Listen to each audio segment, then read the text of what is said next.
Bom dia, somos o Grupo 11 de Segurança em Sistemas de Informação e vamos apresentar o nosso projeto final, que tem como caso de estudo a REN, Redes Energéticas Nacionais. O trabalho está organizado em 6 tarefas e cada um de nós conduz uma parte. Começamos então pela agenda e a estrutura da nossa apresentação. Primeiro, enquadramos a REN como infraestrutura crítica. Depois, identificamos ativos e ameaças. Analisámos requisitos legais e a política de segurança. Fizemos a gestão de risco. Realizámos um teste de intrusão. E, por fim, desenhámos um sistema de gestão de identidades. Começo então pela tarefa 1, o contexto. A REN gera a Rede Nacional de Transporte de Eletricidade e de Gás Natural em Portugal continental, atuando como Transmission System Operator. Foi criada em 1994, opera infraestruturas críticas para o Estado e está cotada na Euronext.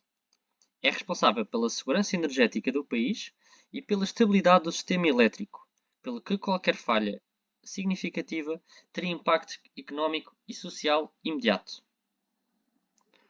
Um ponto central é a coexistência de dois mundos, o IT, os sistemas de informação corporativos, e o OT, os sistemas industriais que controlam fisicamente a rede, como o SCADA e os PLCs.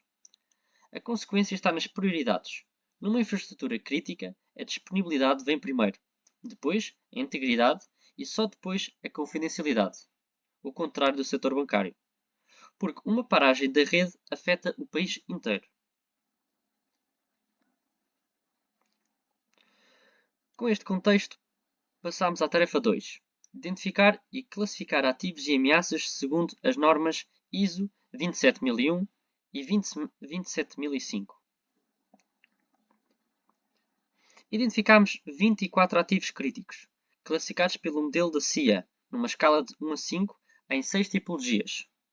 Em primeiro, temos a infraestrutura física. Em segundo, tecnologias de informação. Em terceiro, tecnologias operacionais. Em quarto, a informação. Em quinto, as pessoas. E por fim, em sexto, ativos intangíveis, como a reputação. Passo então agora a palavra ao meu colega para as ameaças. Bem, obrigado, Gonçalo. Nós mapeámos 40 ameaças em 9 categorias, classificadas quanto à origem como deliberadas, acidentais ou ambientais. As categorias com mais ameaças são os ataques cibernéticos, as falhas técnicas e os fenómenos naturais. Para cada uma avaliamos a probabilidade e impacto base para o cálculo de risco mais à frente. Passando agora para a tarefa 3, que são os requisitos legais e a política de segurança de informação. A REN é a entidade essencial ao abrigo da NIS2, transposta pelo Decreto-Lei 125 de 2025. Os requisitos dividem-se em legais, como a NIS2, regulamentares, como o RGPD, e os regulamentos da ERSE, e normas internacionais, como a ISO 27001, a 27005 e a IEC 62443 para os sistemas industriais.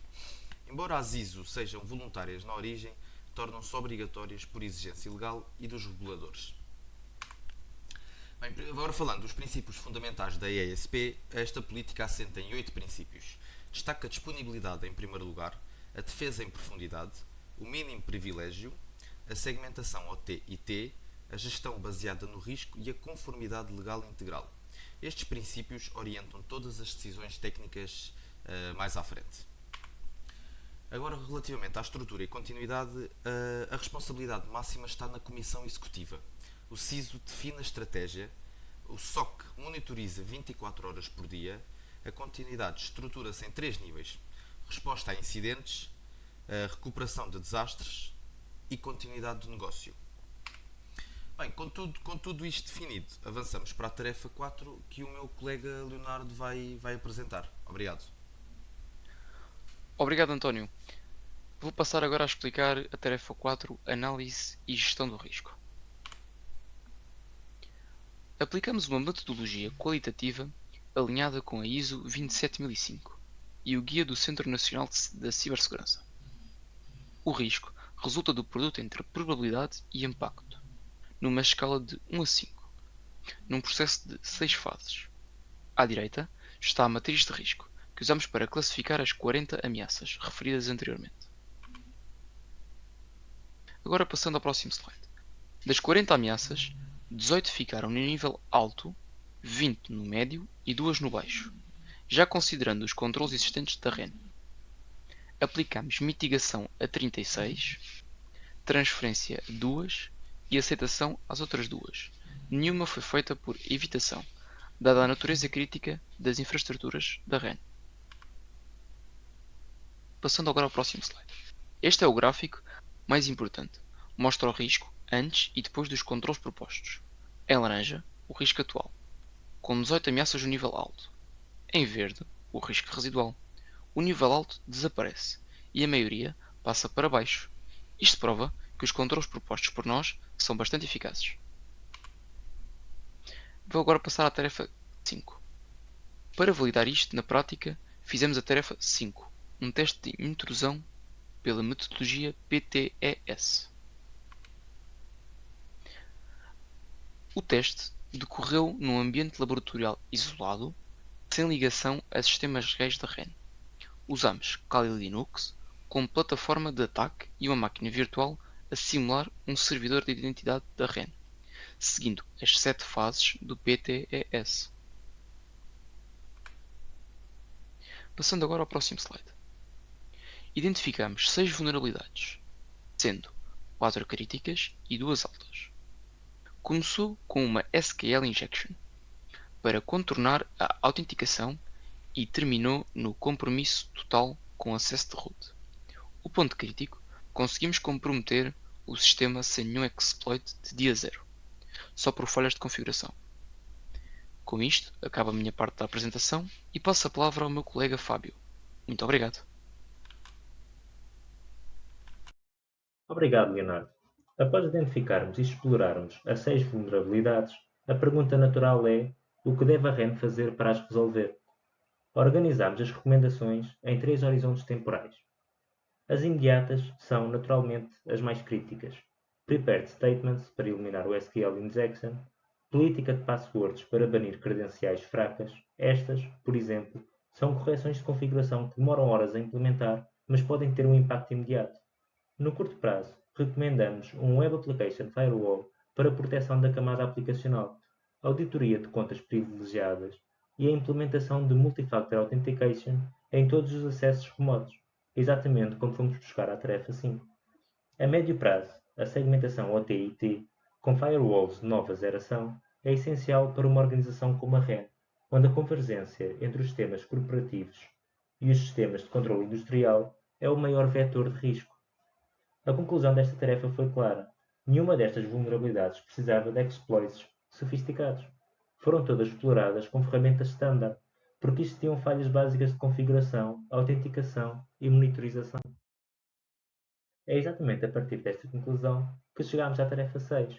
Tendo em conta as graves vulnerabilidades e a resposta tinha de ser concreta, funcional e robusta, como é expectável para uma empresa com a importância da REN. Assim, criámos o sistema REN Secure Guard.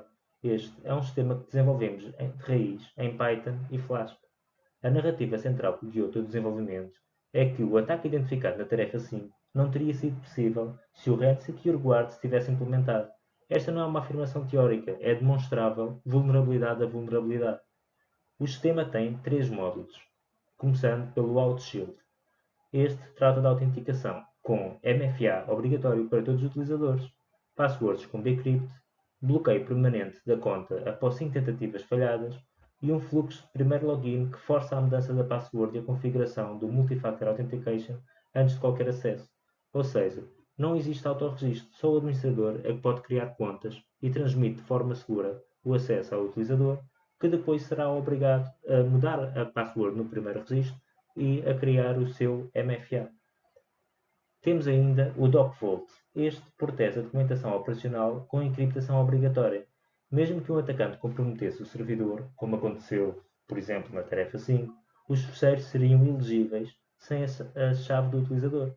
O acesso é controlado por departamento. Um utilizador do departamento financeiro, por exemplo, não consegue ver os documentos do departamento operacional, seguindo os melhores princípios de Least Privilege e Need to Know. O Audit Watch, por sua vez, registra tudo, cada login, cada acesso, cada falha, tudo em tempo real, com níveis de severidade, detecção automática de brute force e exportação CSV para permitir a auditoria posterior. Este slide é onde a coerência do trabalho fica mais visível. Cada vulnerabilidade que o grupo explorou na tarefa 5 tem uma resposta direta neste sistema. O SQL Injection, por exemplo, a vulnerabilidade de entrada de toda a cadeia de ataque, é eliminado por design. O SQL Alchemy que utilizamos nunca concatena inputs do utilizador em queries SQL. O input é sempre tratado como um dado, nunca como código. Já as credenciais fracas são impossíveis. A política obriga a 12 caracteres com maiúsculas, minúsculas, números e até um caractere especial. E o bypass de firewall via proxy. Com MFA obrigatório, mesmo que um atacante obtivesse credenciais válidas, ainda precisaria do código gerado em tempo real no telemóvel do utilizador, o que seria muito mais complicado para o atacante. E relativamente à misconfiguration do sudo e o acesso demasiado permissivo.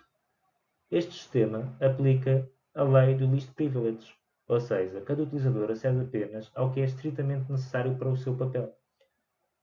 E relativamente à filtração de passwords, com o bcrypt com Salt garante que as hashes nunca são expostas de forma útil e a cifra AES 256 ZCM dos documentos torna o conteúdo inacessível mesmo com acesso ao disco. Posto isto, temos 6 vulnerabilidades identificadas e 6 vulnerabilidades resolvidas, e todos os princípios de segurança que estudamos ao longo da unidade curricular estão aqui aplicados, como Least Privilege, Need to Know, Defense in Depth, Zero Trust, Fail Secure e Auditability. Chegamos assim ao fim. Este slide resume tudo o que fizemos e, mais importante, a forma como tudo está interligado. Partimos da identificação, 24 ativos críticos, 40 ameaças mapeadas sobre a REM, analisamos com a metodologia CNCS, calculamos o risco inerente, aplicamos controlos e reduzimos o score máximo de 16 para apenas 6, ou seja, sendo este o nosso risco residual. Testamos e confirmamos empiricamente que os riscos que identificamos são reais e exploráveis, 6 vulnerabilidades, acesso ao root obtido e um sistema totalmente comprometido. E, após isto, mitigamos, com o REN Secure Guard, eliminando todas estas 6 vulnerabilidades e aplicando os 6 princípios de segurança fundamentais que mencionei há pouco. Isto não é um conjunto de tarefas independentes, é um ciclo completo de segurança da informação.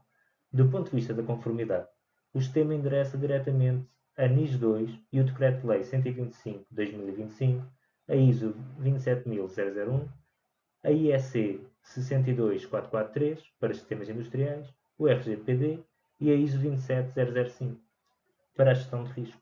Isto não é por acaso, porque a tarefa 3 já tinha identificado exatamente estes requisitos como os aplicáveis à REN. Gostava de terminar com a ideia que mais nos marcou neste trabalho. A segurança não é um produto que se instala, é um processo. Identificar riscos sem os analisar é insuficiente. Analisar sem testar é incompleto. Por sua vez, testar sem mitigar é inconsequente. A REN enfrenta ameaças reais, isto ficou mais do que provado, mas as soluções existem e este projeto demonstrou, passo a passo, como as podemos aplicar. Muito obrigado, esperemos que tenham gostado.